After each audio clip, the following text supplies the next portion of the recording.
2 days later, march to camp. The riverfront disappears behind you in a haze of smoke and the stench of unburied dead. What was once a thrown-together force of border troops and half-trained recruits is now a column of veterans. Wounded, limping, hollow-eyed veterans. Marching under the banner of 5,000-man Commander Chen Yu. 2,000 walk, another 2,000 wounded ride in the carts. No one speaks loudly. Every step is the echo of men who expected to die yesterday. Rumors drift through the column like thin smoke. General Kai Feng is alive, breathing again. They say he woke long enough to ask for casualty reports. He's recovering. Each whisper softens something in the faces around you. A living general means the world has not ended. The march lasts several days. The wounded ride in wagons, others lean on spears or each other. Your few surviving men move close, quieter than you remember them ever being. On the 4th evening, the horizon breaks open. I don't have any surviving men, I got reassigned. The camp. Commander Chen Yu's headquarters spread across a terraced hillside, built for efficiency. Watchtowers, training yards beaten flat by years of drills, rows of tents and timber longhouses arranged with a veteran's precision.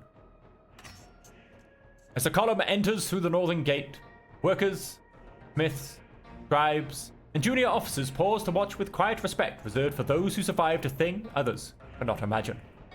An adjutant steps forward, saluting the commander. Survivor lodgings prepared, Commander. Commander Chen Yu gives a single nod.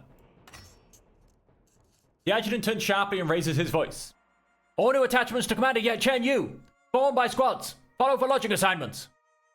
Orders ripple through the survivors.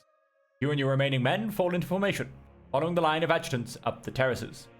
Your lodging is a simple timber longhouse. Fair, dry, and stable. A luxury compared to 3 nights in blood-soaked mud. Your men collapse into bedrolls without ceremony. One murmurs as he slides down the wall. Feels strange, walking away from a battlefield. For the first time in days, night passes without steel or screams. The camp wakes to the sound of arriving boots, fresh recruits, replacements, transfers from inland garrisons. Dozens climb the terraces carrying assignment scrolls and the uncertain posture of soldiers about to be thrown into someone else's war. A runner appears at your doorway. 10-man leader dragon, report to the southern yard. Your newcomers have arrived from the recruitment barracks. You step outside. Men rise with you. Tired, scarred, but standing. It's time to rebuild your unit. How do I get rid of... Maybe this will happen. How do I get rid of the gravely wounded guy? The southern yard fills with the sounds of boots and shouted orders. Rows of fresh recruits and transfers stand with assignment scrolls clutched against their chests. Some look proud, some look terrified. Some just try to look like they belong. A scribe approaches you with a lacquered tablet. 10-man leader dragon. By record of the river engagement, these soldiers are now attached to your file. He unfurls the scroll. Casualties in your file, 1 recorded. Caps 3 names lightly with the end of his brush. These 3 carry notable instructor remarks from the training barracks and border drills. Their record stands out. Steps aside as the assigned soldiers line up before you. Wei Jun, Zhao Tian, Julian. Wei Jun. Webs of eyes. Shares battlefield awareness across the entire command structure. Ooh. Eyes of the battlefield, maintain superior battlefield intelligence before and during engagements. Strategic planner, very nice. Zhao Tian. Logistics mastery, supply expert, pragmatism. Julian. Stubborn resolve, unyielding, beer tip commander.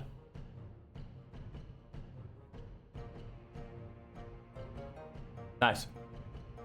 I like them. Oh, he's cavalry. He's logistics. And he's tactician. Got it. Ah, I didn't even realize I had those. So if I look at... hang on, let's get there. He's infantry, he's cavalry. Oh, okay. Yeah. 3 additional rank and file recruits stand behind them. Their true strengths will reveal themselves in drills and battle. The surviving men shift behind you, studying the newcomers with the quiet intensity of soldiers who know exactly what kind of hell awaits them. One of your veterans murmurs under his breath. Look at them, just like we were. Another answers, voice low. Not for long. The scribe salutes. 10-man leader, they are yours. You lead them up towards your lodging on the second terrace. They follow in a loose, unsure line, trying to match the steps of the veterans who already carry the river in their eyes. At the doorway of your longhouse, all eyes turn to you. They wait for your welcome. How do you welcome your new unit?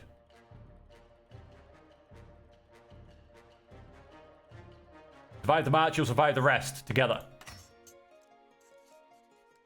The word together hangs in the air.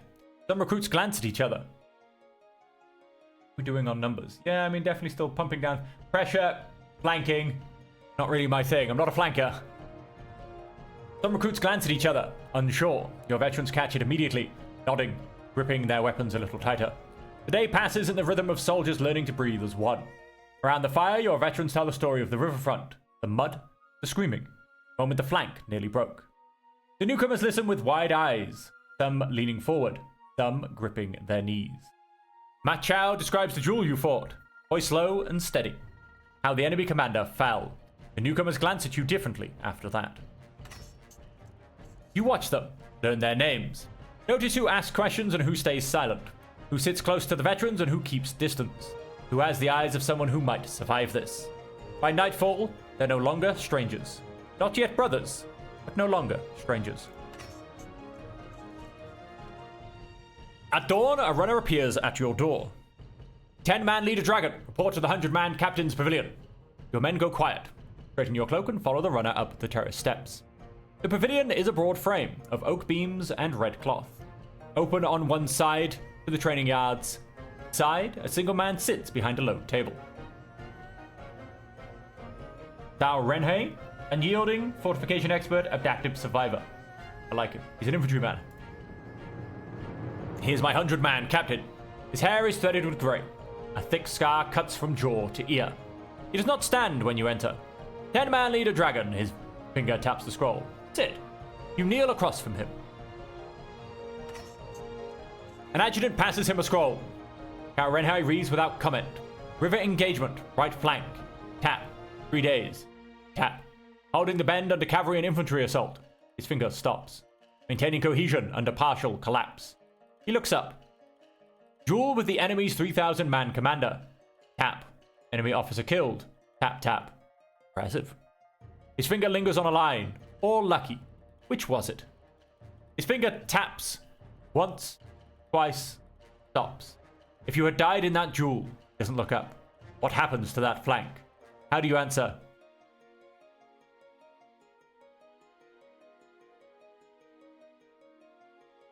It doesn't matter what I think. Someone else would have stepped up. The flank would have broken. I held a piece together. Someone else would have stepped up. He studies you, the smallest nod. You understand. No man holds a line alone. Tap. Good. He rolls the scroll closed. 10 men. He sets it aside. 10 lives. 10 ways to fail. Opens another scroll. Within that 10, finger traces. We shape smaller bones. 5-man leaders. Tap, tap. You may recommend 2 soldiers. He looks up. Recommendations only. Approval remains with me, with the officers above me. His eyes narrow a fraction. Think carefully. Tap. A poor leader. Tap kills more men than any spear. He gestures for you to speak. Who do you put forward? You think of the soldiers under your command. Veterans of the river. Ma Chao, river veteran, stood beside you when the flank bent and did not break. River veteran, bled in the mud and kept fighting when others fell. Newcomer. Instructor's notes, promising under pressure. Instructor notes, strong initiative. Instructor notes, unusual potential, watch closely. You can put forward up to 2 names, or decide that no one is yet ready. Both retro veterans, balance, proven, and potential.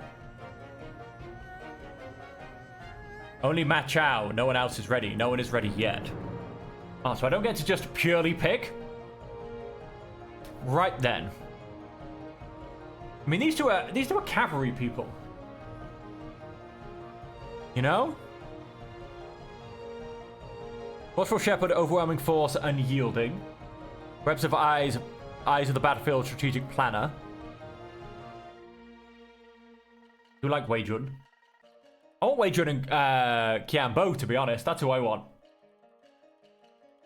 Can't I choose those?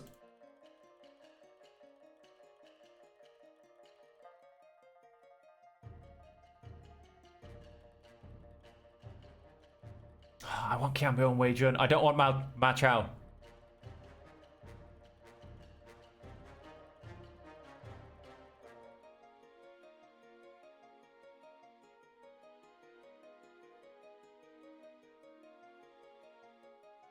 Maybe no one is ready yet?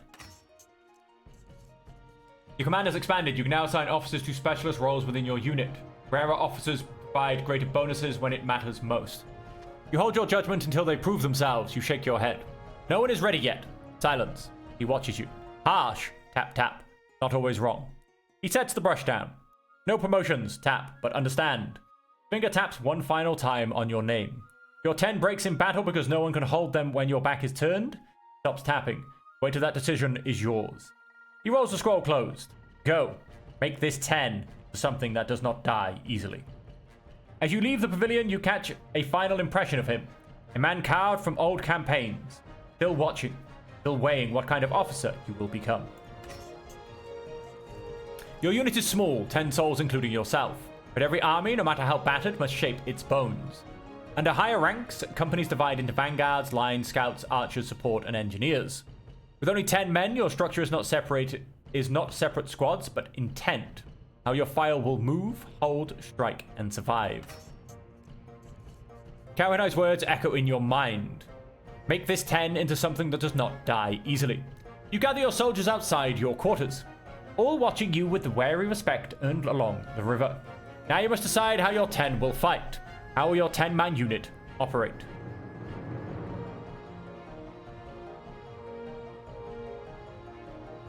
Not going to be forward pressure. Line core, tight cohesion, disciplined ranks. And I am kind of pushing discipline and formation a bit, aren't I? But that's probably not what I'm really aiming for. Skirmish scout, I'm going to hit. Mobile, flexible, aware. Scouting, cunning, compassion. That's what we want. Keep pushing those up. You loosen the ranks, assign spotters and flankers, teach them to read ground before steel. Fire becomes eyes and knives in the dark. You walk down the line, adjusting grips, spacing, posture. Your chosen 5-man leaders step forward. Your voice alone shapes the line. Eyes sharpen. Someone among them will rise, eventually. When you step back, the file stands differently. Clearer, sharper, more certain of itself. Karenai passes nearby, glances at your formation once, says nothing, keeps walking. But the glance alone means something. The foundation. Night falls over the camp like a heavy cloak. Files crackle along the terraces. Most soldiers sleep where they sit, but your file remains awake. You gather your 2 5-man leaders around a low lantern. Faces glow in the shifting amber light. Bandages stark against exhaustion. The river battle carved lessons into you, all of you. You learned what breaks men, what keeps them alive, and what your own hands reached for when everything fell apart. From here, you say quietly, we choose how we fight. What shape do you drill into them first?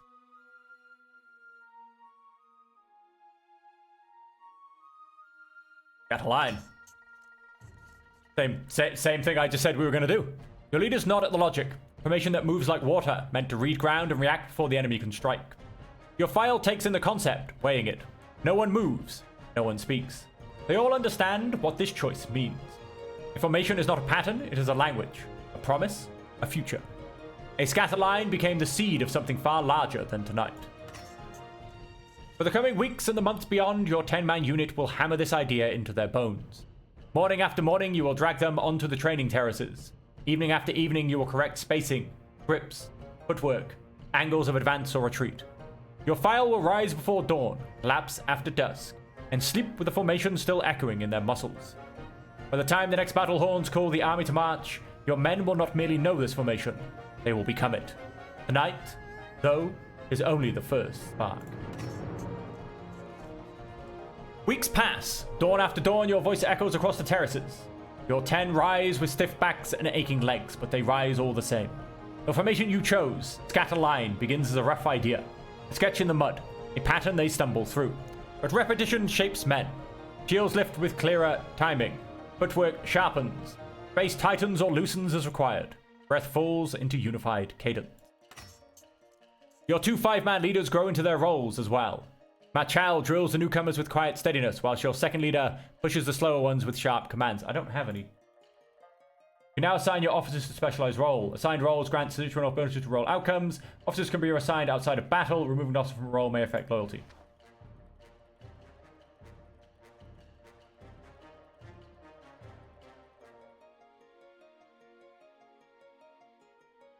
Yeah, I can't assign anybody because we don't have 5-man. Don't have any. Okay. Some nights you correct stances until torchlight dies. Some mornings you drill until the sun burns away the mist. Terrace becomes your anvil, your men become the steel. Morale changes too, not cheerful, never that, but settled. Committed. Quiet understanding that this 10-man unit is no longer a handful of survivors, but a formation with purpose. During a rare evening rest, your 5-man leaders sit beside you. Whatever battle comes next, we won't look like raw recruits anymore. Their words settle into your chest like embers. Your training has taken root. Now you must choose how to sharpen the final edge. How do you push your unit during the final week of drills?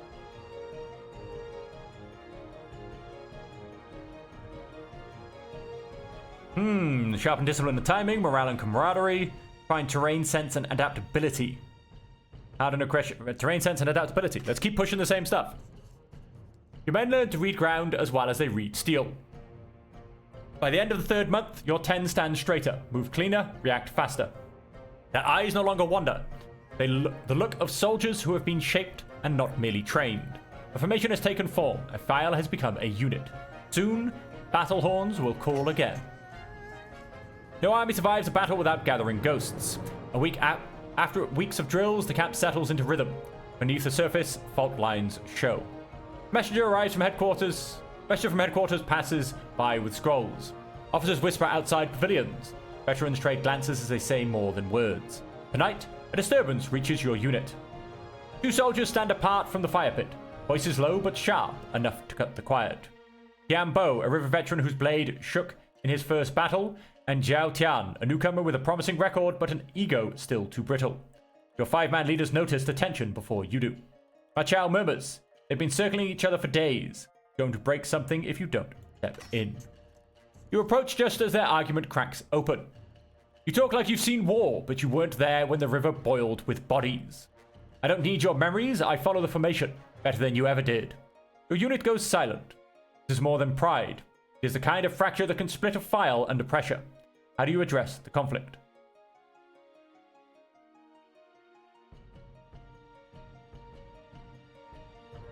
Speak to them privately, confront them both, let your senior 5-man leaders handle it, break the tension with harsh humor and raw truth. Find them deaf does not care who argues louder. Speak privately. You draw them aside separately. Old wounds soften, new respect forms. The argument dissolves, but the lesson lingers. Your file watches how you carried yourself, how you set boundaries, how you chose to guide or cut through conflict. Shapes how you will follow you when orders become screams and formations twist into chaos. Tonight, the fire burns low. Your 10 settle into rough, shorthand glances, beginnings of trust that is earned. Okay, we have definitely gone overtime, but I generally keep thinking any moment this last thing is going to be the last thing. And I don't want to make an episode that's 5 minutes long. So I'm going to keep pushing. I do apologize, it's a very long episode. The weeks of drilling carve new rhythms into camp life. Your 10 move with cleaner steps, your 5-man leaders begin to sound like officers. The raw chaos of river battle becomes memory. Guard, but steady. One evening, as you leave the training terraces, a familiar voice cuts across the walkway. Still alive, I see. You turn. Jin Wei, bandaged arm, confident smirk, now wearing the insignia of a 10-man leader. He steps closer, boots scraping lightly on packed earth. I watched you fight that commander, he says. You made a mess of it, but you won. A sharp grin. Guess we're climbing the same ladder now. He tilts his head, studying you. So tell me, do you think you're ahead of me? Or did you just get lucky at the river? How do you answer him?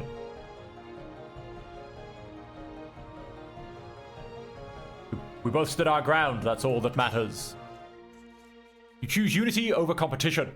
The rival snorts softly. Maybe. Next time, try not to steal all the dramatic moments. He gives one final nod. Competitive, respectful, hungry for future arcs. Next time we march, he says. Try not to die before I beat you to promotion. He turns and walks off. Torchlight. A week later, drills continue. Information sharpens, your 10 begin to look like true unit. One morning, as fog clings to the terraces, a runner stops before you. 10-man leader dragon, Captain Kiao Renhei, requests your presence. Your file watches you leave, quietly, respectfully. Kiao Renhei waits on a ridge overlooking the drill fields. Cloak flutters in the cold wind. His posture is rigid as a spear planted in stone. He does not turn when you approach. Your unit changed. He watches the drill fields below. Fewer flinches, cleaner movement. Less noise in their feet. He finally looks at you, a gaze carved by decades of war. You killed a commander at the river. That is noted. His eyes hold yours with a cold assessment of a man who's watched 1,000 promising officers die screaming in the mud. Do you know what that means? Killing an officer. A beat passes. First real engagement. He doesn't wait for an answer. Talent for violence. His scarred hand taps once against his sword hilt. Useful. Tap. Dangerous. Tap. I've buried more gifted killers than I've promoted. Tap. They charge when they should hold. Tap. They hunt glory instead of victory. Tap. They die young. He stops tapping, and they take good soldiers with them. Then quieter. What matters more is this. Your 10 follow you with a kind of trust that cannot be ordered. He walks a few steps forward, watching other units train. I have seen officers rise fast and burn out faster. I do not want that for you. He turns fully now. What do you think makes a leader endure? How do you answer him?